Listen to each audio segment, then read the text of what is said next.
Hey there, Sinead Dunn here from the Extraordinary Mompreneur Community, and welcome to the Mompreneur Show, your weekly fill for tips, tricks and inspirations to help you build a successful life and business. And this week on the show, we get chatty with Bernadette from Client Magnets, and she shares with us just what it takes in running a multi-dollar business. And Bernadette also shares some top tips for us to help us build our successful business. So let's get chatty.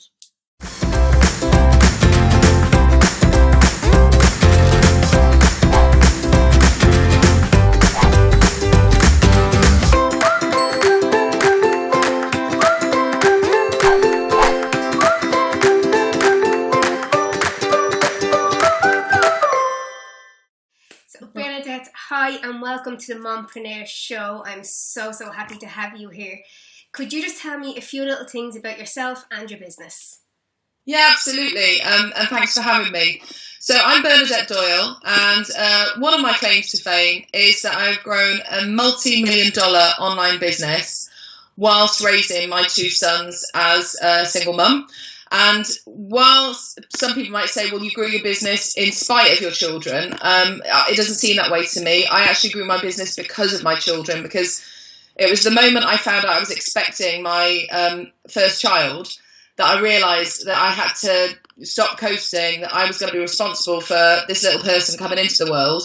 And it got me to really focus on my business and really determined to have a business model that wasn't based on trading time for money, that would allow me plenty of time with my children. And from that decision, that point, I've grown a business. My eldest is now 10 and my youngest is now 8. So I know a little bit about yourself. So you worked more one-to-one before you had your children. You didn't really do anything online. It was when you found out you're pregnant that made you decide to bring a business online. So what strategies did you put in place to help you allow that while you were pregnant, obviously, and bringing a new life into the world, but also bringing a new business into the world as well? So what strategies did you have in place? Because that's a lot to have going on, a new baby and a new business all at once. Yeah, well, I think that's one of the advantages of an online business, that for those of us that cut our teeth, and I'm no different, as this is where I got started, in a more traditional offline business, a lot of that is you do the work, you get paid. You do the work, you get paid. I mean, that was how I started out. First of all, as a Saturday girl in the body shop. And then after university, I worked for Procter & Gamble, and I was just used to showing up Monday to Friday, and at the end of the month, I got a paycheck. That's how it worked. And so I think one of the big learnings for me going online was to realise that it was possible to make money where I had done the work once, and then if I set it up correctly, I could get paid. So one way to do that is by creating information products, which enabled me to put the expertise that I'd previously been sharing, either with groups or one-to-one, as you say, put it into a product, and then there was no end to how many of those products that I could sell, and those products weren't dependent upon my time to deliver. So that was one thing where things really took off. The other thing I think really helped is that from day one, I understood the importance of growing my list. And I still think this is the most important asset that anyone can grow when it comes to an online business. And that is a list of people who've raised their hands, who've given you permission to mail them, who've expressed an interest in what you have to offer. And in my experience, most of the sales, most of the business that you're going to generate in your online business is going to come from that warm group of people. So focusing on those two things, I think, is what really made it possible for me to grow my business, whilst also, having all the time commitments that come with being a new mum. So what would be your one tip to say that you use to get yourself more visible, to get yourself out there on the online world? I would say you've just got to start. I mean, I meet many people who tell me that they want to have an online business, but they're really frightened of putting themselves out there, because there's, especially for women, there's a whole lot of stuff that can come up of what will people think? What if I'm not good enough? There's, often perfectionism, wanting to make something better and better and better before you kind of put it out there. Fear of criticism, fear of being misunderstood, fear of being judged. And I wish I could tell you that none of those things happen. But I mean, in my experience, I think pretty much whatever you do in life, the moment you step up, there are going to be some people out there that don't always like it, and I think the key is to start in spite of that. So one of my catchphrases is version 1 is better than version none. I told you about the first product I created. It was an ebook that I launched in 2004. Was it perfect? No. But actually some parts of it were very good. I was just looking back at some of it yesterday and I was like, wow, there's this really good content here, that's more than 10 years old. And so, I just think you've got to start, you've got to be willing to take that first step. And I think that there is a bit of a snowball effect that kicks in. So for me, one of the things that I did even before I was online was I used to write articles. And I remember writing an article that got published. And then off the back of that article, I got an invitation to write more articles for another magazine. And it kind of had a snowball effect. And, sooner or later you get to a point that your name is known, people are seeking you out, you're getting requests for interviews. But it all has to start with you taking that first step. No one's going to come knocking on your door. Oprah's not phoning. You need to just take that first step and get out there. Yeah, true. So you now run a multi-dollar business.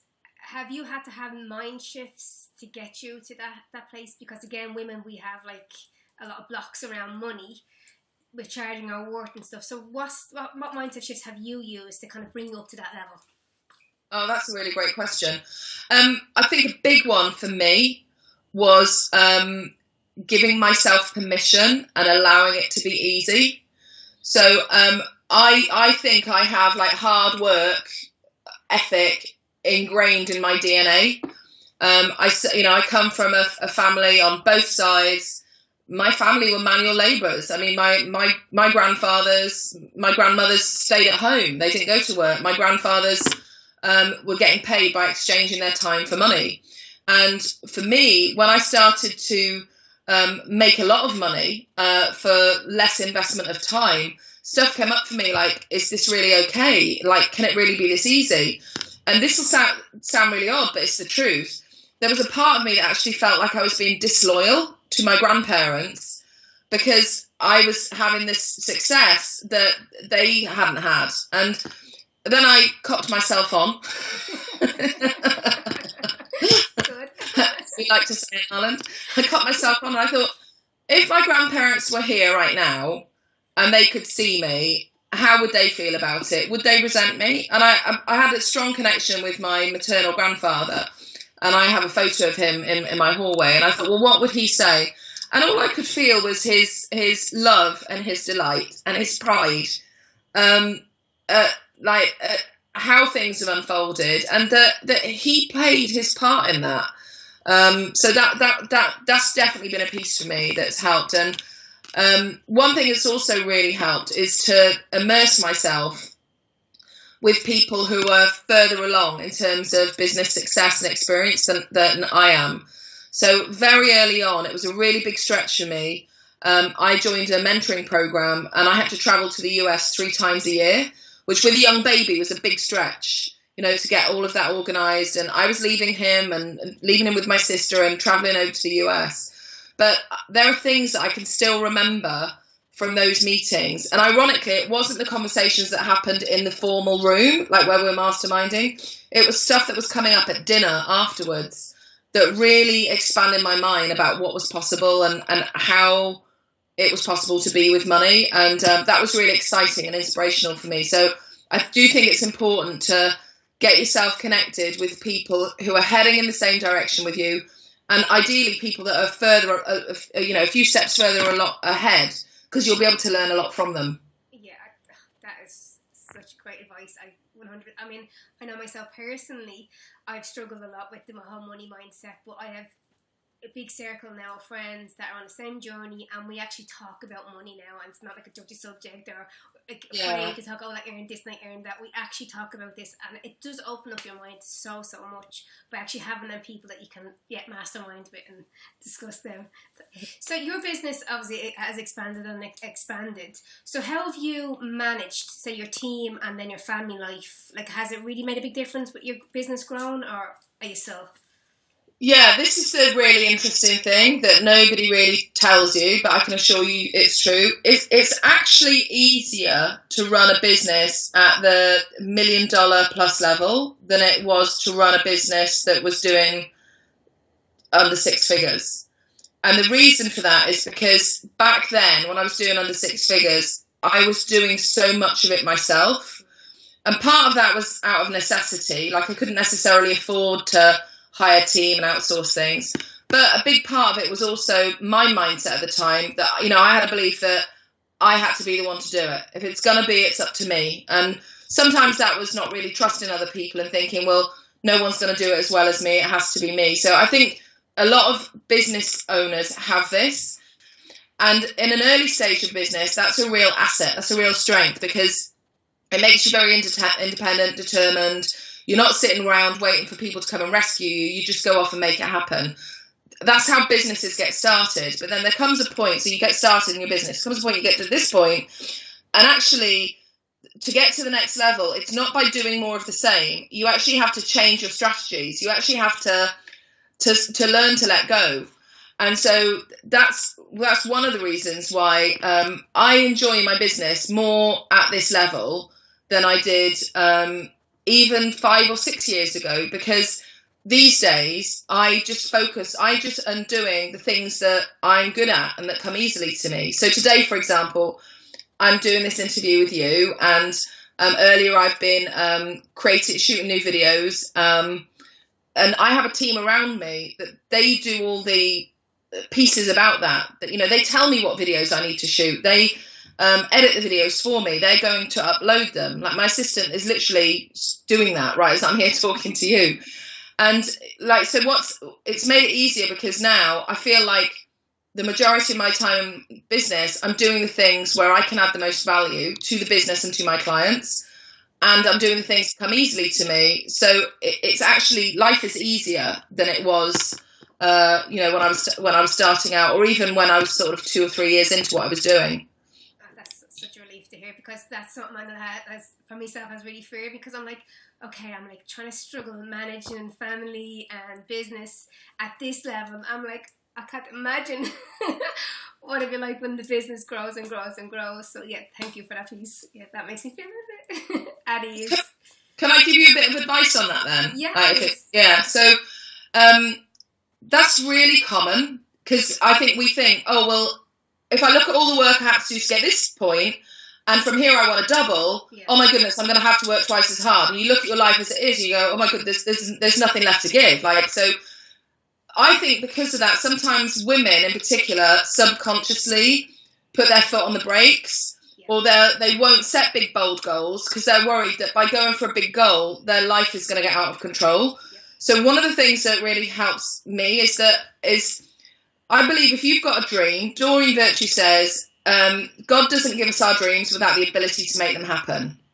So if you've got a dream, and obviously you do, and you're at a certain stage in your business, and you've got a vision for something more, then you need to trust that there's a way for you personally to achieve that dream, like as Sinead, as the you that you are, like not when some magic pill comes along, or you suddenly have this kind of personality transplant. There is a way for you, and that might not have been mapped out by any other mentor. That might be like your journey to figure it out, and even show other women how to do that. So that's the first thing I would say. The second thing is more of a practical thing, which is systems. So I say system stands for save yourself time, energy, and money. And if I were to take you back, right, even to 2007 in my business, you'd see from a very early stage how I started to put in systems across my business and my life. So my kids' dinner tonight will be from the freezer, and it won't be one of those processed meals like a bird's eye lasagna or anything like that. It's a home cooked meal, but it's one that I made 3 or 4 weeks ago when I batch cooked and I put everything in the freezer. So there's a lot of things that you can do both in your home life and in your business where you can say, how can I leverage this? How can I, again, it's do the work once and get paid. I only cooked chicken curry once, but my family got paid out of that chicken curry every week for 6 weeks. Oh my God. I'm never thought of me planning that way. Brilliant. So, yeah, we talk about routines. What type of routines then do you have in your life? So I think how you start the day is so important. And I won't say that I've got this down completely, but I know that every day I start taking time for me, and focusing on what I want and really connecting, within, the day always goes better. And I think that's a real challenge. And I know certainly when my sons were younger, it's a bit easier. They're a bit older now, but, back in the days when my days used to start with two small bodies in the bed next to me, because the kids had come in at various stages, and all mums know about this, don't we? Kids had come in at various stages of the night and woken me up. That wasn't always easy, but, even if you've got small children and your first part of your day is getting them up and out to school, I would then say, then take that next 15, 20 minutes to meditate, or to get yourself out for a walk, or just really to just check in. Because I think otherwise our days can just unfold by default. And it's like it's on someone else's agenda. And the fact of the matter, Sinead, is we all have the same 24 hours in the day. Yeah. What makes the difference is about the decisions we make about how to use that time and prioritise that time. And again, no one's going to come and hand you a clock and say, oh, haven't you worked hard? You're a good girl. Here, have 4 hours just for you. That doesn't happen. That's time you have to claim and carve out and say, this is important.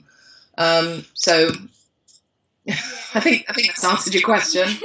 Yeah, so it's really working smarter with your times, because when you have a family, you have to be mindful of the hours that you have, and you have to make sure that you have that time in for yourself as well, because you are your business and you are really your family. So if you're not functioning and working on all, you're going to end up giving up basically, and then your purpose nobody. So by taking that little bit of time out for yourself is really, really important. Totally agree with that one.